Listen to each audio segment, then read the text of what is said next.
welcome to our violin bootcamp. We're going to talk about our arch nemesis, public enemy number one, which is tension, stress. Generally speaking, we all know how bad it is. It affects practically every major system in our bodies, like blood circulation, digestion, reproductive system. It affects our nervous system. It affects our muscles, joints, practically everything. It results in a chronic pain, irritation, fatigue. It affects our productivity, motivation. It destroys our relationships. It affects our health. It affects our whole lives. And probably most of the diseases we have, they are somehow associated with mental or physical stress. So it's given. Stress is not good. Let's talk about a specific type of stress which affects us violin players. And you might say, what is so special about you guys? Well, there is actually. First of all, like some of other musicians, we spend long time standing up. And unless you are a trained gymnast or dancer, that means that your posture is less than perfect, which results in very uneven tension on your discs. Then we have our arms raised quite high in a very unnatural and asymmetrical position. Then the movement of our hands and arms is asymmetrical. And then there are a lot of bad habits.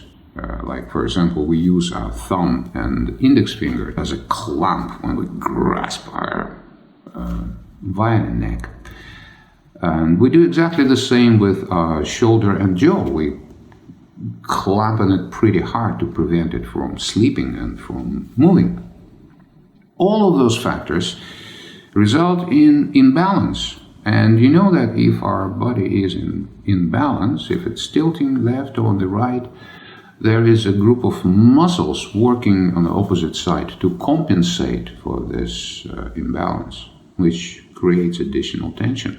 So unless you have a teacher who spends enough time and work to make sure that your hand positions are perfect and your posture is perfect, which will minimize all those factors, then the news are not good.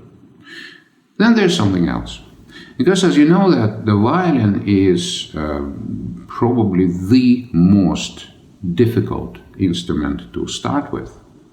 For example, you can give me two students, a total beginner piano player and total beginner violin player. And I can guarantee you that in about 10 minutes, a piano player would be able to play C major scale with his one finger in time, obviously in tune, with a reasonably good sound. Now, for the violin player to get to this stage, to play the same scale, in time, in tune, and with reasonably good sound, it will take, 2 months at least. And so, teachers are forced to take shortcuts. Why? Because there's pressure from the parents, for example. Or they can see that their kids are losing motivation and get bored, and also because we live in a world where satisfaction is supposed to be instant gratification. You push the button and you have your instant coffee. So they take shortcuts at the expense of proper technique and proper hand positions in order for their students to be able to play Twinkle, Twinkle, Little Star as soon as possible. And yes, they can get to this stage, but their further progress will be very slow, and unfortunately it will result in a variety of long-term, very negative effects on their bodies and on their health.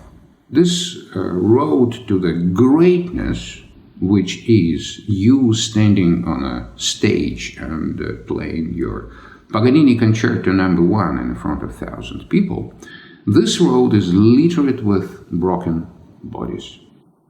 I cannot stress enough how important it is to get it right from the very beginning and not to form any bad habits. Then, if you are patient enough and you spend your first couple of months really working on this, then the further progress will be much, much, much, much easier, more positive, and much more enjoyable. And so the results will be much better.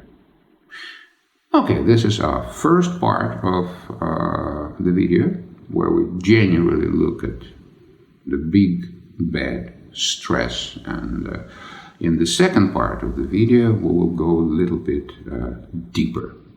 And I will tell you something which you might find strange, or hopefully will find interesting. Okay, I will see you in a few minutes.